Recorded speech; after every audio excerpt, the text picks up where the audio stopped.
Good morning. What's up, Navy Plum? What's up, Drew? Good to see you guys this morning. Let me get my screen sharing started here. I don't need you anymore, YouTube. Share the screen.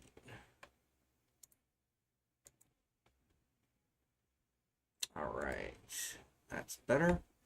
I also want to do a quick announcement in the chats. Sorry, I am just a tad bit. I guess I'm like technically right on time, but I like to be a little bit more prepared than I am at this point.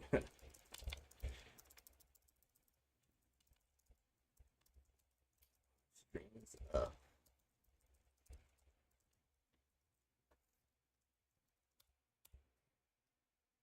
Right. So it's out to the stock, folks. Where is that?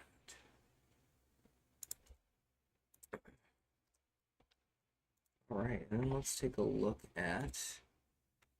I haven't seen the numbers yet, but we had PPI, unemployment, all that good stuff this morning. So let's take a look at those numbers. Get back to our chat. What's up, Navy Plum? Yeah, good morning to you as well.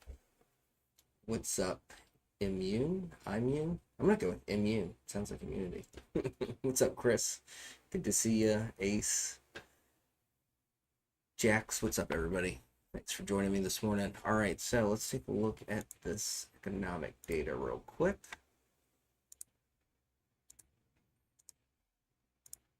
Like I said, I'm not as prepared as I'd like to be this morning, but that's okay.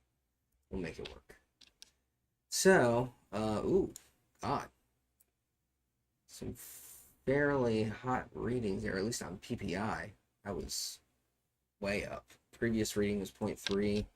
Consensus was we'd see a small increase at 0.4. It's at 0.7. That's a little bit high. That's both month over month and core. Retail sales, U.S. consumer strong, no surprise there. Jobless claims came in a little under. Let me share this with you guys.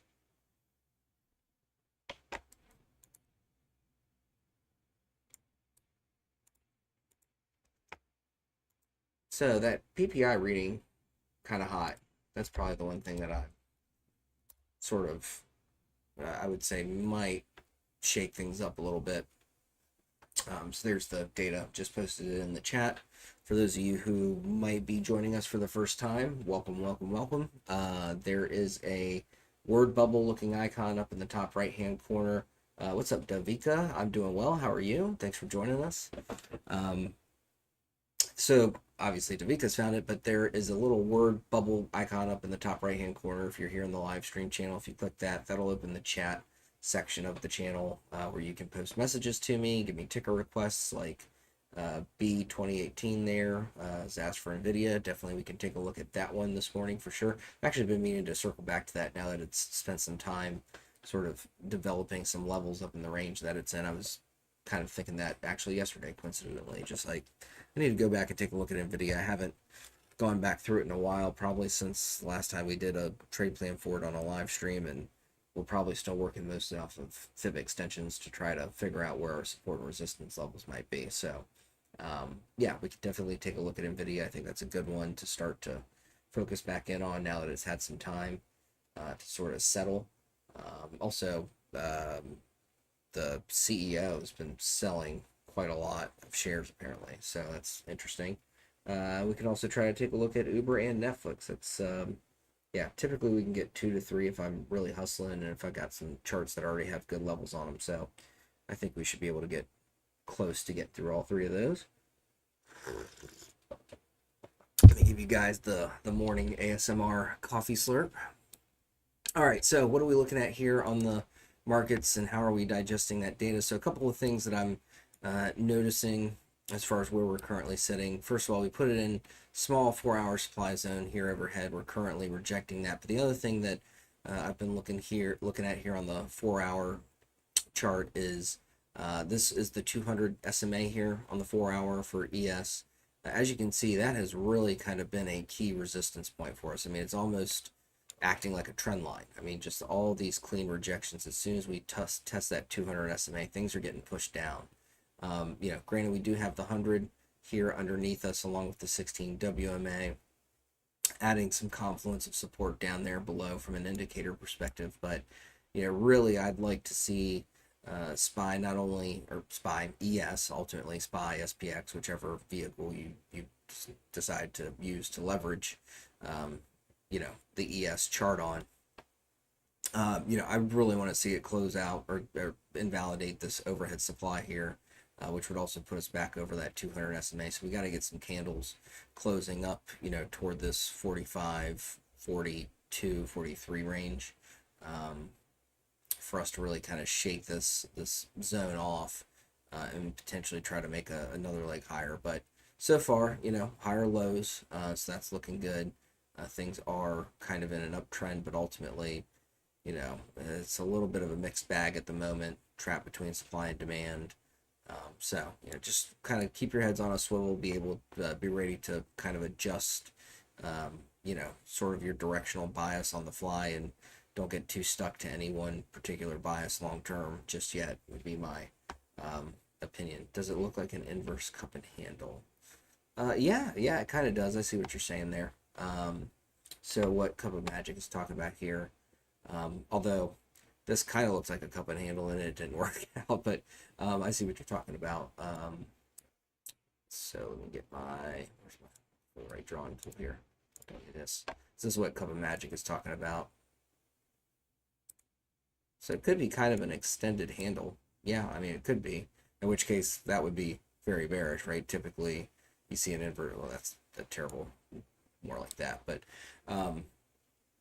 typically, you would see cup and handle or inverse cup and handle is a bearish pattern. You'd anticipate a break to the downside and continuation that way. So, we'll see. It does kind of look like it. That handle's just a little bit extended for me, but they don't necessarily have to be a certain length of duration, and ultimately it looks like it's kind of held some structure, even though it's a pretty broad structure. So yeah, could be a little bit of a inverse cup and handle there setting up for sure, but again, that wouldn't really matter too much for us. Let me just delete all these garbage lines off until, let's see, probably looking at not there.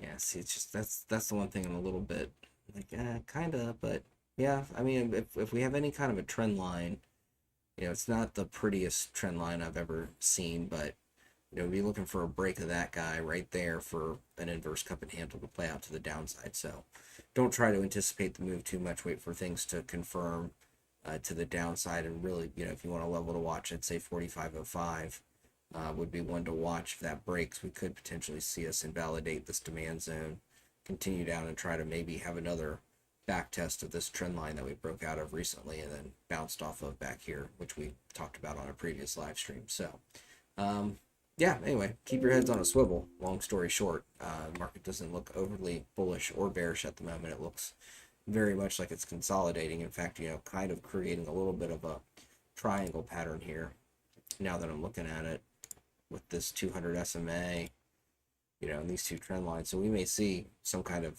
decisive move here before too long. Whether it's up or down remains to be seen. So yeah, well spotted. I don't think that you're too far off on saying that does look like an inverse cup and handle for sure. All right, so let's do a couple of quick trade recaps, and then I've got some plans to try to knock out here in the next 30 minutes. So let's get to it. SPY, that's yesterday's SPY plan. Amazon. I wanted to just talk about this one real quick because this has just been such a money maker for me this week, and I hope you guys have been using this plan as well. This came from the member selected tickers over the weekend. For those of you who aren't familiar, I post essentially a Google form in the watch list channel of the options watch list Fridays, pretty close to the market wrapping up for the day, and I pretty much let you guys vote on what tickers you want me to take a look at. I spend a couple hours probably really kind of doing some extra analysis that I can't do on the fly on these live streams. And I published those plans in the options watch list Sunday evening. Amazon, because I accidentally, I think, pasted over it with a different trade plan. I had to repost Monday morning pre-market, but the plan was there. We also had this trend line on the chart that we were watching with a confirmed break over 139.29. So far, Amazon is up what? Well, it was at one point that as far as the high, it was up about what? Yeah, like $6 off of our entry level, kind of near the highs there. Although seeing a little bit of a pullback this morning, maybe with that data that just came out, but this move just within a day and us being able to capture essentially the maximum profit all within the day, hitting all three price targets is just fantastic. But then the other thing I wanted to talk about is, because one thing that happens a lot is people maybe sometimes hesitate on taking the confirmed break and jumping in on a trade. And so, at that point, you're looking for some kind of pullback, some kind of a opportunity to get in and continue to ride that move to the upside. And I actually had a couple opportunities to do this yesterday, even though I was kind of in and out with the dentist appointment and all that. But this is a moving average I talk about regularly, the 333 SMA. We had it kind of in a full bullish setup as far as my two Neptune indicators go here. Also pretty close to our PT2 back test. So we, kind of launched there at the open, caught a little bit of resistance here at this 4-hour level and came back and started back testing this confluence of support down here. In other words, I'm looking at a lot of buying pressure down there. So I took some calls here at the back test of PT2 once we had kind of bounced off this 333 SMA and closed back above. To me, that looked like the bounce was going to start forming right about there. Granted, it dipped a little bit lower. Entries are rarely ever perfect, but my kind of stop loss on this was as long as we hold this 333 SMA and we don't start closing candles below it, I'm staying in this trade. And clearly launched the upside now. Again, had a dentist appointment, so I got out here at our PT3, continued a little bit higher. But then when I got back, we had this opportunity, and this is kind of another key level to watch, right? So 143.56, this is a weekly support and resistance level. This is the same level that we had all this momentum on Monday, came up, hit that level, and rejected. So if I'm going to catch a falling knife or try to essentially short a ticker that's running hard, I'm going to want to do it at a very strong support or resistance level. Weeklies, as far as the way that I do my support and resistance system, are my strongest levels, right? So this is a incredibly key level as we can see it. Yeah. What's up, Chris? Yeah. Don't want to listen, man. You can bring the drama, man. We'll take we'll break the popcorn out and listen to it. But as you, what platform is that? Are you talking about my charting platform, Davika? This is TradingView. If you want some more information about it, I also have like a referral link I can send you. I'll shoot it to you in the DMs. Don't worry about DMing me. I'll send it to you. I'll remember. So anyway, this weekly level we rejected here. So now what's happening? We're flipping that to support, right? So I was able to catch a trade here on this back test, and to me, this looks like probably bigger picture starting of the next leg up on Amazon. So continue to keep this one on a bullish watch as long as it stays over 143.56. It looks solid to continue and has been a great moneymaker for me personally this week, and hopefully anybody who's followed this plan. AMD we did on Tuesday's live stream, kind of just stayed in our range until yesterday broke out, got us to PT1. What happened at PT1? Well, we got a rejection. No shocker there. We expect rejections if we're playing the upside at our price targets. That's why we start taking profit at those. And we did get very close to having a nice, let me kind of move this out of the way just for a second. Did get pretty close to having a nice back test here on the 15-minute of our call entry. If you kind of missed the initial entry, let's look at this on the 5-minute as well, just so we can kind of see it through a couple of different lenses.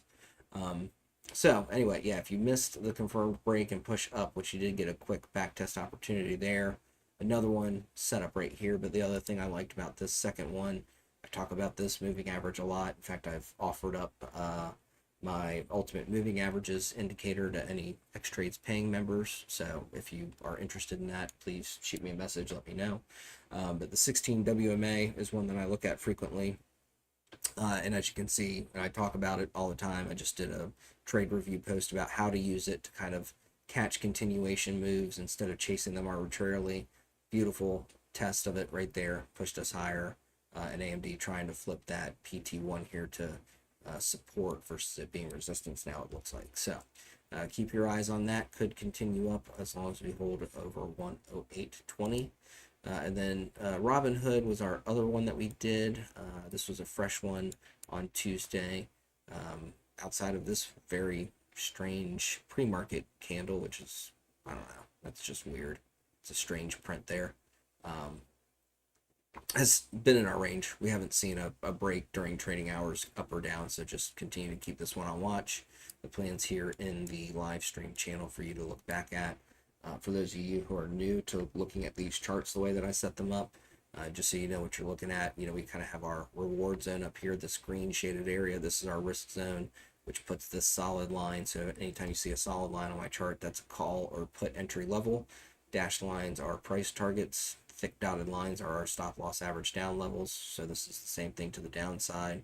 Entry for puts, targets, stop loss for that trade plan. All right, so let's hammer through these trade plans. What did we get? We had Nvidia, Uber, and Netflix. All right. Let's see. Nvidia's, like I said, one that I've been thinking it's probably about time to come take a look at it again. Ah, man, it's so good in the morning.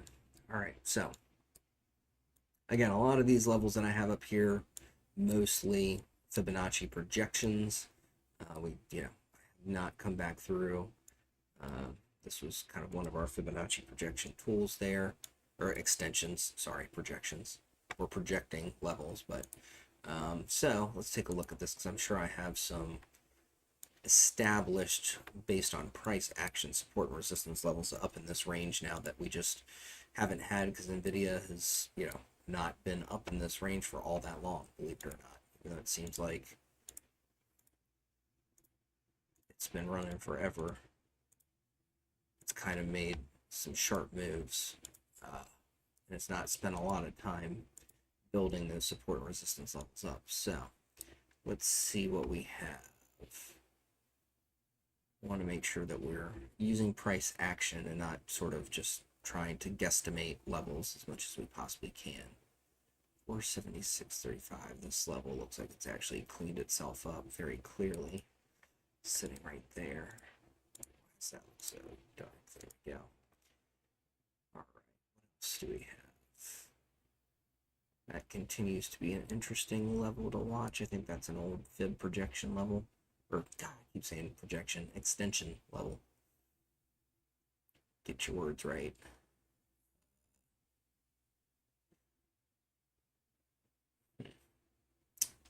Yeah, I'm not surprised I'm not seeing a ton on the daily chart just because still kind of few candles up here. This is also a little bit interesting to me. Let's grab this guy. I don't know if this is going to line up the way I think it will.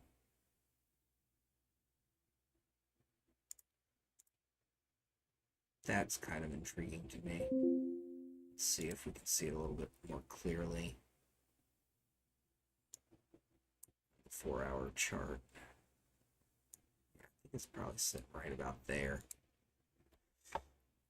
Interesting downtrend line there to watch for Nvidia to break. I'm already kind of eyeballing this 465.49. This was a fib extension level that we established probably when Nvidia was down in the low 400s.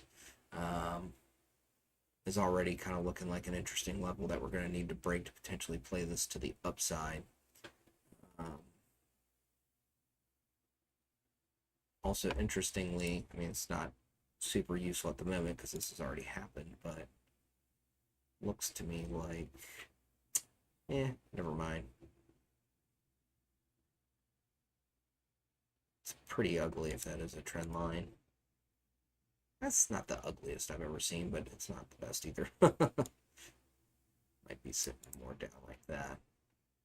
But we've already broken down below that, so it's just interesting to see that we could be seeing a little bit of a momentum shift there, just based on that. But let's go back to finding our support and resistance levels. That is our bread and butter for developing these trade plans. Definitely have something sitting right there.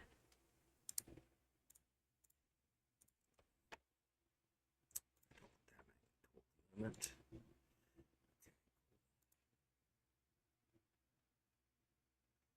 Hmm.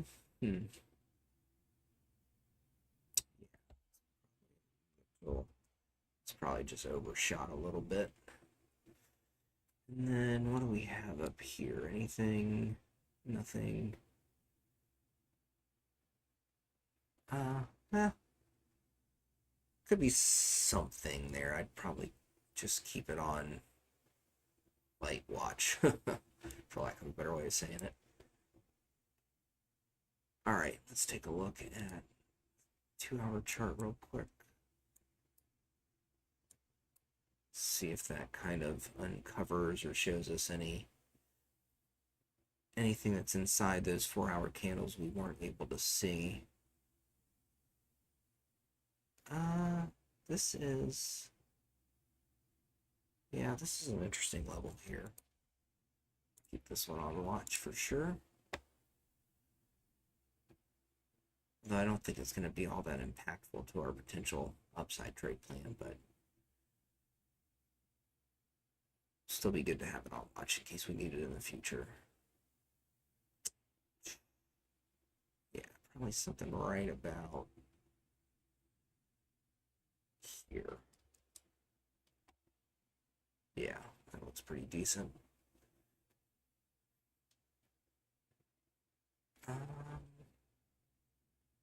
Probably something right there too. Okay. And then let's figure out potential downside levels we might need to look at or for. Because again, it seems to be the current trend on NVIDIA. Not overall bearish on it by any stretch, but the trend is your friend. Let the chart tell you what to do. Don't get stuck in a bias that NVIDIA must be worth $1,000 by the end of the year because it's hype on AI at the moment. All right. I think this fib extension level is actually, again, when you're drawing these extension levels, they're not going to be as accurate as drawing actual support and resistance. I think that level is sitting more like right there, and this one's sitting more like right here. All right, pretty good on this now. So let's take a look at this on the hourly chart. Let's break out the indicators. See if we get any agreement, confluence, etc. All right, so yeah, again, I really like keeping this 465.49 level on watch for our break to the upside to potentially play calls on NVIDIA over that level. We do have a confluence up here with the 200 SMA and this 469 level. I wouldn't disregard that. Would use that as our first price target. The other thing that I would pay close attention to, notice all of the rejections that we get below this 463.25. So it's going to be a little bit of a tight window here, but I think it's appropriate to keep it pretty tight on this NVIDIA plan. I could also feasibly see using this. This might give it a little bit more room, actually. It's a weaker level. But I think it gives it. Let's check our risk reward on that real quick. Obviously, risk reward's better if you keep the stop tighter, but it can also stop you out of a trade that ultimately is still valid. So yeah, that's over 1-to-1. So you could reasonably give it down to 461.42 there. I'll leave both levels on the chart just so you'll have them. All right, interested just to see if this is sort of some sort of a RSI reset, dead cat bounce type move here. if this is an actual level that we'd want to watch. Because over this, NVIDIA could rip some faces off again. I mean, there's a little bit of exchange there of buyers and sellers. I wouldn't ignore this level either. Just to be smart about taking profit. Now, over that though, that's when the big move happens, to be perfectly honest with you. That's when I think we see a potentially massive move up to 478, but we got to get through these first two levels. So, scale out a little bit of profit, make sure you're moving your stops up, and then hold on to the rocket over 471.72, it looks like to me. All right, so to the downside, yeah, I could definitely see us playing puts on a break below this 465. I'm sorry, 456. Let me get my dyslexia out of the way. 27 level. I also like utilizing this 460 level as our stop loss for that plan. That's so faded. Don't know why I set that up like that. Or do we share this potential stop loss? I want to focus on these candles real quick.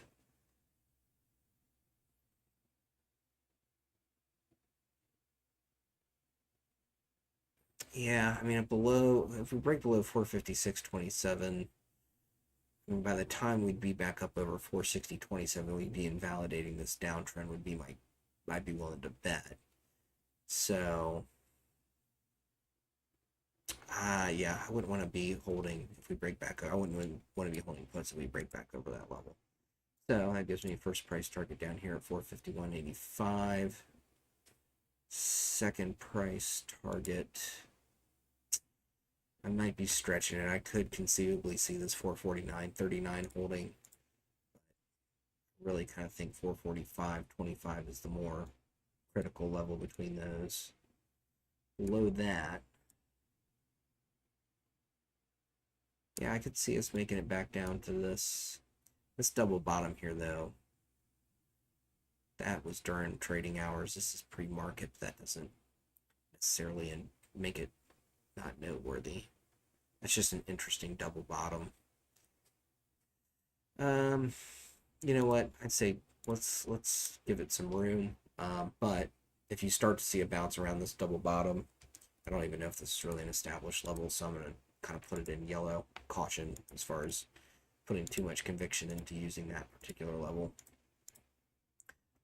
But just keep an eye on that 443.51. But I could realistically see it coming down to that 440.49 level. That was a previous fib extension. So this is what our trade plans will look like for NVIDIA. Just so those look even. All right. Yeah, it definitely is looking kind of bearish right now, at least near term. But that can all change, especially if it breaks over 465.49. But currently, I'd say leaning bearish from a lot of perspectives. So here's your NVIDIA trade plan. All right, so what we're looking for here on NVIDIA is a break over 465.49. That will give us the opportunity to play targets toward the upside at 469.85, 471.72, and possibly 478.68. Again, big move over that 471.72 potential there. Stop loss average down. Again, play it as tight as you'd like. I think me personally, I'd give it room down to this 461.42.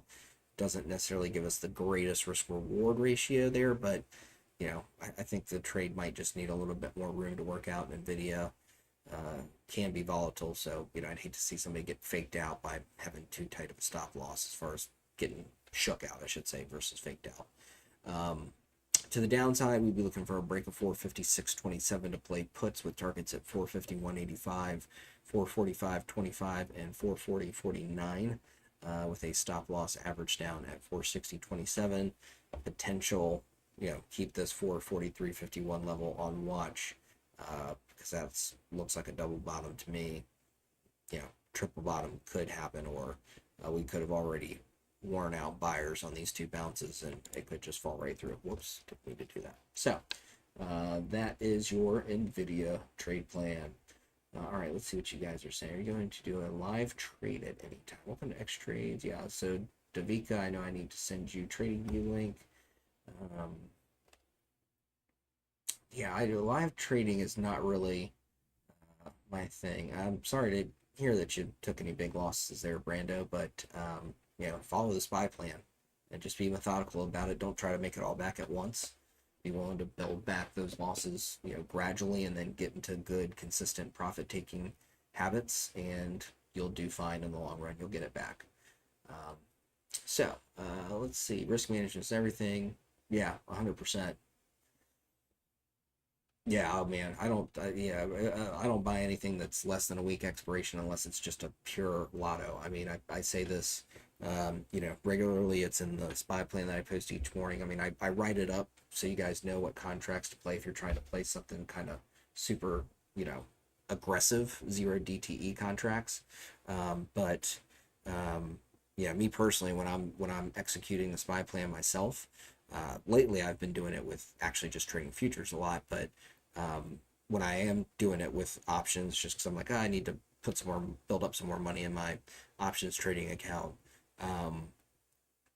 You know, I'm going out at least sometime next week's expiration, unless it's Monday. Maybe I'm playing like Thursday, Friday expiration. But you know, that's again playing the SPY plan that's kind of designed for 0-day trades. I'm giving it, well, you know, more time than that.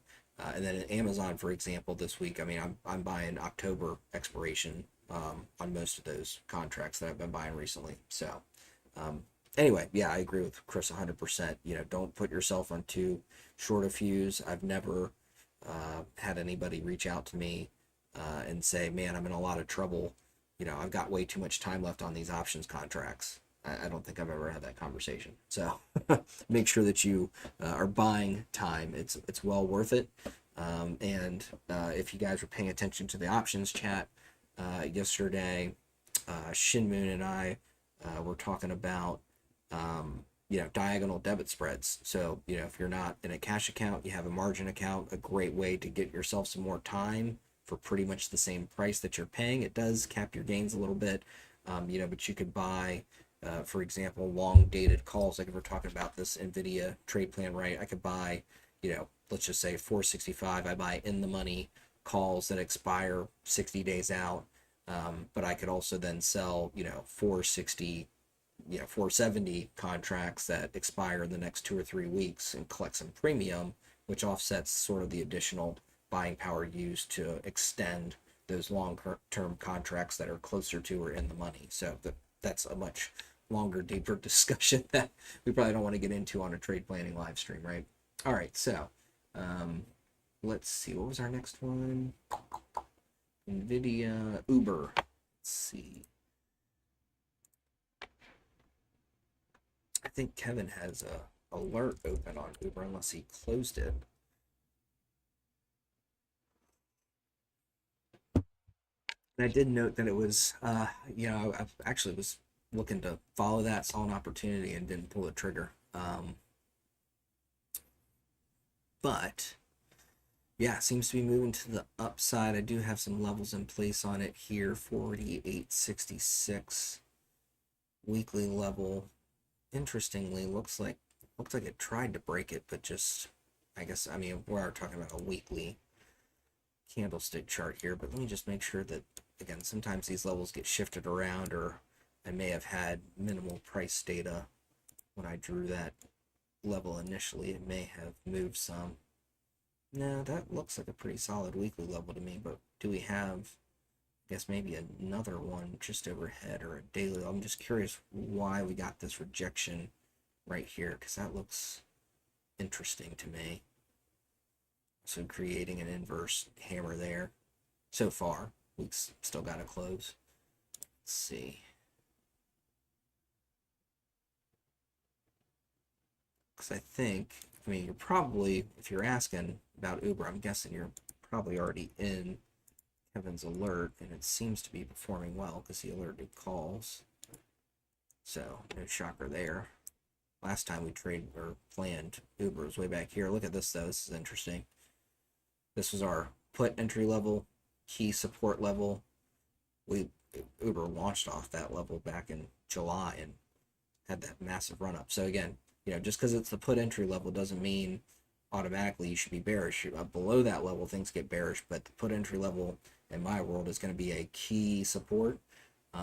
So if you see something like potentially a trend line forming or some kind of moving average below the price action, that gives you some confidence and says, hey, this is a key support, and you've got something saying that it could push up off this, go ahead and use that as a way to kind of reverse engineer the trade plan and play calls off of support versus waiting for support to break to play puts. So just a thought for you guys. All right. So my question is, though, is there something here, or is that just like a weird random rejection? Yeah, I'm starting to see something actually. Probably off of this level here.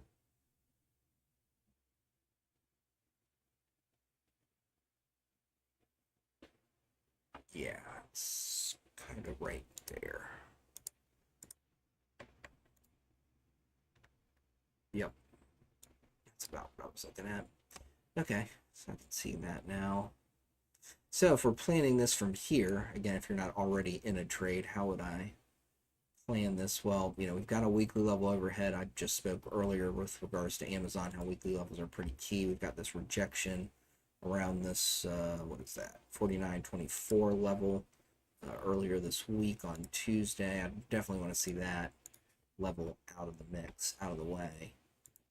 Let's see what happens over that level. Big fair value gap potentially to fill too over that level. Might be what Kevin was looking at there. Let's look at this on the hourly chart real quick. I want to kind of see what's inside these candles a little more. Back here on this drop. Just shy of that daily level.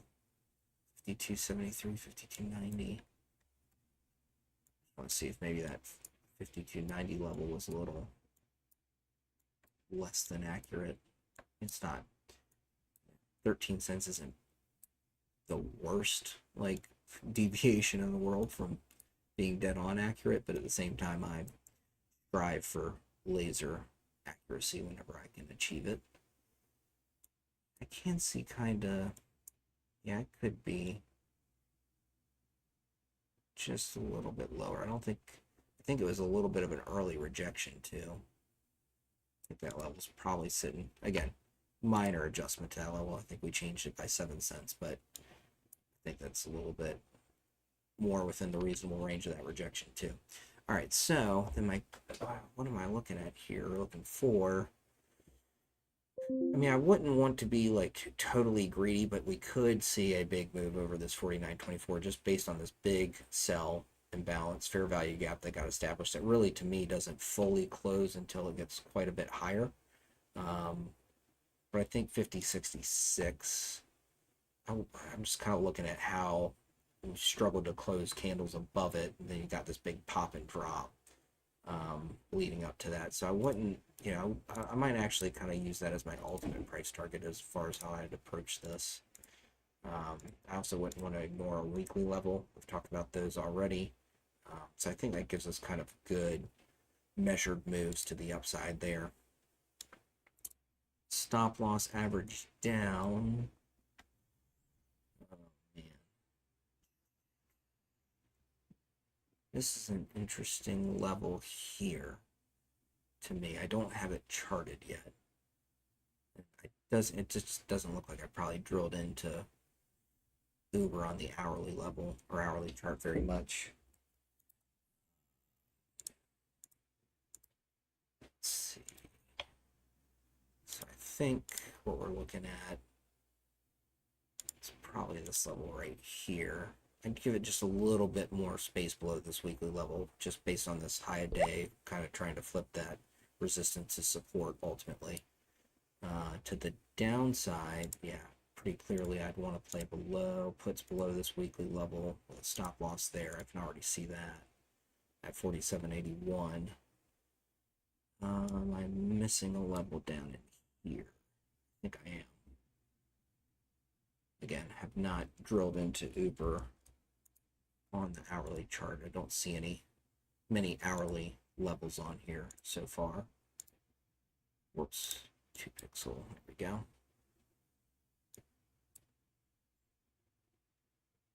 This is also an interesting spot down here. Actually, it's probably, yeah, probably right there.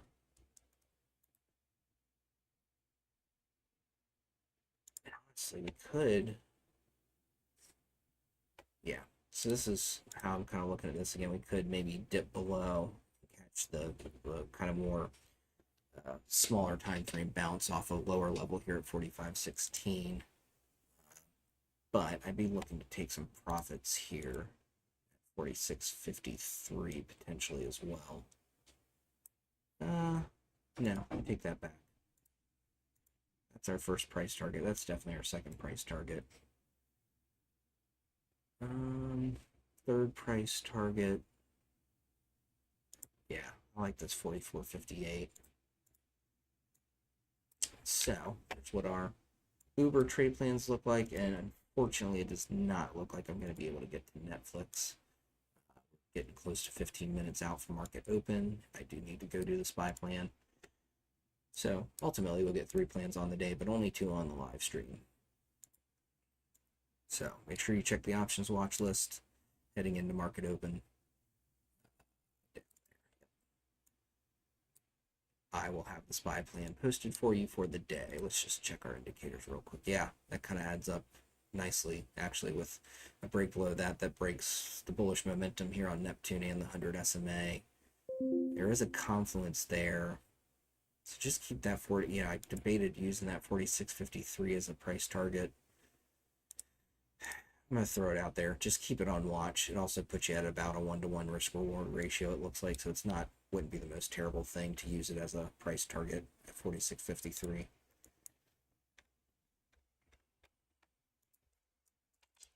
Uber trade. All right, so what we're looking for here on Uber is a break above 49.24 to play for targets at 50.66, 51.83, and 52.83. The stop loss averaged down at 48.37. To the downside, we're looking for a break of 47.19. You know, I could conceivably see a first price target at 46.05, but don't be too greedy. Could definitely find a bounce at that 40 confluence there at 46.53. So perhaps start scaling out some there and move your stop losses up to break even at that point. At the very least, move your stop losses up if you don't take profit. Next target 45.16, and then ultimate target to the downside 44.58.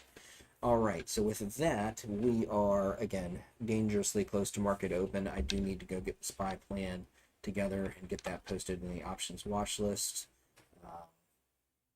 Brando, yeah, good luck, man. You'll get that money back. I believe in you. Just, again, base hits, slow and steady wins the race. Make sure that you're letting your runners run and you're cutting your losses early. What's up, Hellboy? Love you too, buddy. Good to see you. And Satavahana, oh man, Satavahana. Yeah, I am not going to be able to get to into, but if you shoot me a DM, maybe I can take a look at it at some point for you today. All right, so with that, folks, I wish you guys the best of luck out there. Let me hit you guys with our FOMO live stream slogan, our soundboard. Plan your trades and trade your plans. That's right, folks. Plan your trades, trade your plans. Go out there, get some green, trade smart, keep your heads on a swivel. I will see you guys in the chat. And if you need anything in the meantime, feel free to shoot me a DM. Y'all take care. Have a great day. And thank you for joining me. Yeah, thanks, everybody. I appreciate it.